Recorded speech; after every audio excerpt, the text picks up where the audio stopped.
complexo enigma do ser humano diante da morte. Qual a nossa relação com um corpo inerte? Existem limites no uso desse corpo? Ele pode ser doado para a ciência? O assunto ainda é tabu. Já no final do século XV, o artista Leonardo da Vinci, autor de Mona Lisa, realizava de forma clandestina alguns dos mais famosos estudos da anatomia humana. 6 séculos depois, o ensino é parte fundamental dos cursos de saúde ao redor do mundo. Isso é muito importante para todos os estudantes da área de saúde, notadamente aqueles que vão manipular o corpo humano de maneira cirúrgica ou através de interpretação de exames de imagem, para entender a posição correta daquela estrutura anatômica no corpo humano. Outro aspecto importante é a questão da formação humanística de todos esses estudantes da área de saúde. Lidar com o cadáver proporciona ao estudante da área de saúde essa percepção sobre a vida.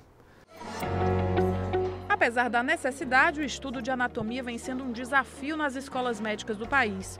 Hoje não há corpos suficientes para o grande número de estudantes que se formam todos os semestres. No Ceará, só na UFC, 1.440 alunos passam por ano no Laboratório de Anatomia e Dissecação Humana, mas só há 13 corpos inteiros para estudo.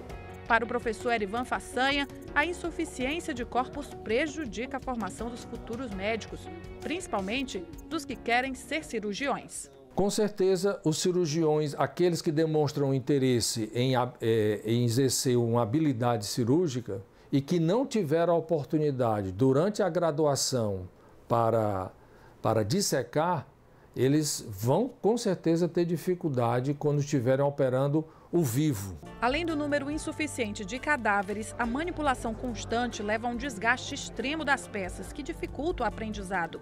Alguns corpos já estão há décadas na universidade. Pelo uso, a gente tem em torno de 760 alunos por semestre aqui manipulando esses cadáveres. Muitos deles já deveriam até ter sido descartados, encaminhados ou para incineração ou para o cemitério. Mas, como a gente não tem uma demanda de chegada de cadáver tão frequente, a gente se obriga a manter esse cadáver em aula para que o aluno não fique com a disponibilidade de material de estudo. Passam por aqui estudantes de todas as áreas de saúde, como medicina, odontologia, farmácia, enfermagem, educação física, psicologia, fisioterapia. Todos são afetados. A gente sempre estava acostumado a estudar só pelo livro, né, de anatomia.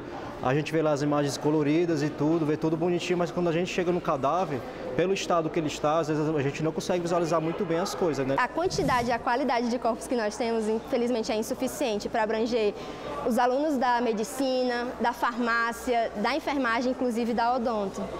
E os corpos que nós temos estão num estado tão deteriorado que muitas vezes não é possível identificar os diferentes músculos e as artérias e prejudica assim, o nosso ensino. Todos os cadáveres que existem no laboratório são pessoas não reclamadas pela família, expressão que substitui hoje os antigos indigentes. Essas pessoas acabaram sob a tutela do Estado, vindas ou não de hospitais, geralmente homens e em situação de rua. 8 têm identificação, mas a família não foi encontrada. E 5 não têm identificação. Até o final do século passado, o cenário era bem diferente. Os corpos não reclamados eram muito mais numerosos. Não havia lei nem critérios claros para a aquisição desses cadáveres. E a identificação era muito mais difícil sem a atual tecnologia. Com o fácil acesso e a falta de controle, praticamente todo estudante da área médica conseguiu um corpo para dissecar. Há 20, 30 anos para trás, a disponibilidade de corpos era maior, então todo semestre chegava para o nosso departamento cerca de 20 corpos, aproximadamente.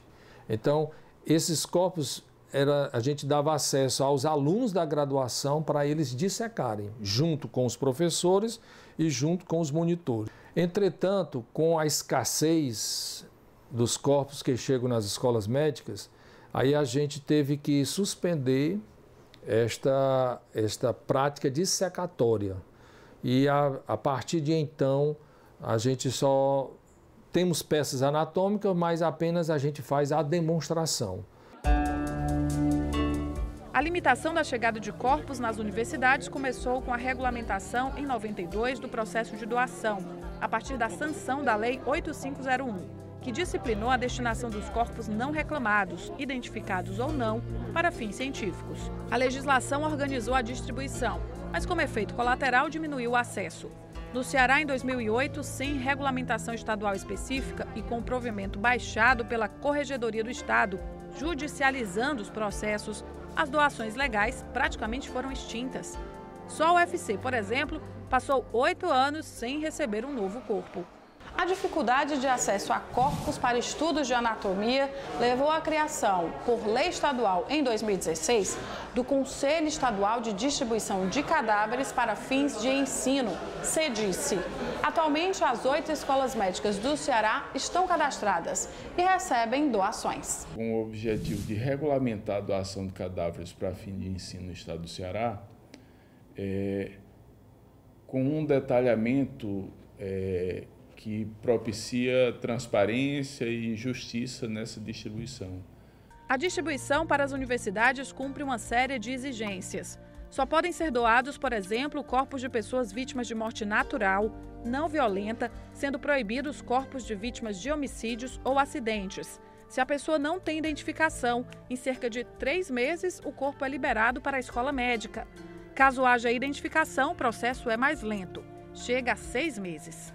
A instituição que receberá aquele corpo, que é candidata a receber aquele corpo, ela é orientada a publicar em jornal de grande circulação, durante 10 dias, informações sobre aquele corpo, para que possíveis familiares possam buscar a instituição e reclamar aquele corpo para inumação.